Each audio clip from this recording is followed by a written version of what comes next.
EU leaders have agreed to move Brexit talks onto the second phase but called for further clarity from the UK about the future relationship it wants. The first issue to be discussed, early next year, will be the details of an expected 2-year transition period after the UK's exit in March 2019. Talks on trade and security cooperation are set to follow in March.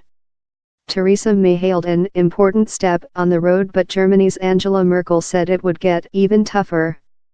Donald Tusk, the president of the European Council, broke the news that the 27 EU leaders were happy to move on to Phase 2 after they met in Brussels.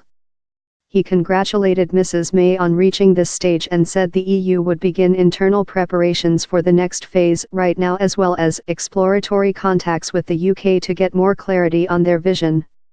While securing a deal in time for the UK's exit in March 2019 was realistic, he suggested that the next phase would be more challenging and more demanding. Mrs. May said the two sides would begin discussions on future relations straight away and hoped for rapid progress on a transitional phase to give certainty to business. This is an important step on the road to delivering the smooth and orderly Brexit that people voted for in June 2016, she said. The UK and EU have shown what can be achieved with commitment and perseverance on both sides. The EU has published its guidelines for Phase 2 of the negotiations, with discussions on future economic cooperation not likely to begin until March. The 3-page document says the UK will remain under the jurisdiction of the European Court of Justice and be required to permit freedom of movement during any transition period. And agreements on the Irish border, the so-called Divorce Bill, and the rights of EU and UK citizens, agreed by Mrs. May last Friday, must be respected in full and translated faithfully into legal terms as quickly as possible. The document says, as the UK will continue to participate in the customs union and the single market during the transition, it will have to continue to comply with EU trade policy. While the EU is willing to engage in preliminary and preparatory discussions on trade as part of building a close partnership after the UK's departure, this means any formal agreement can only be finalised and concluded once the UK has become a third country. By the Newsbay's political editor Laura Kunzberg, after the 6 months she has had, Theresa May might be entitled to breathe a sigh of relief, as the European Council officially declared that the first phase of our long goodbye from the European Union is over. Stand back from the daily dramas, and perhaps it was always bound to happen. Both sides are committed to getting an agreement. The EU and the UK both want a deal to be done, and while there has, inevitably, been grumpiness on both sides, they have, in the main, dealt with each other in good faith. The document calls on the UK to provide further clarity on its position on the framework for the future relationship.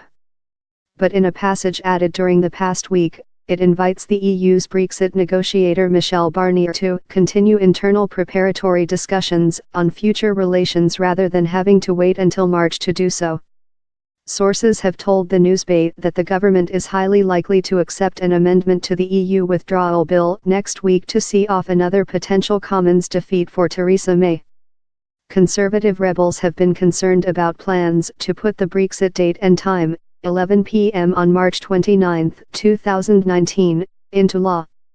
Backbenchers, including former Minister Oliver Letwin, have tabled an amendment, suggesting a change to the legislation. Ministers are likely to accept their plan, which is a change that some of the potential rebels have been asking for, the Newsbay understands. Senior sources are confident they can see off a defeat, after Number 10 said there were no plans to take the date out of the bill.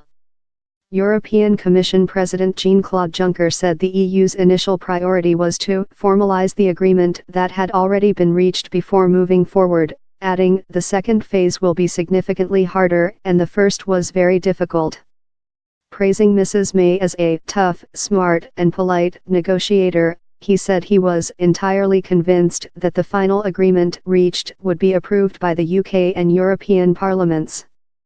Giving his response, French President Emmanuel Macron said that in moving forward the EU had maintained its unity, protected the integrity of the single market, and ensured compliance with our own rules.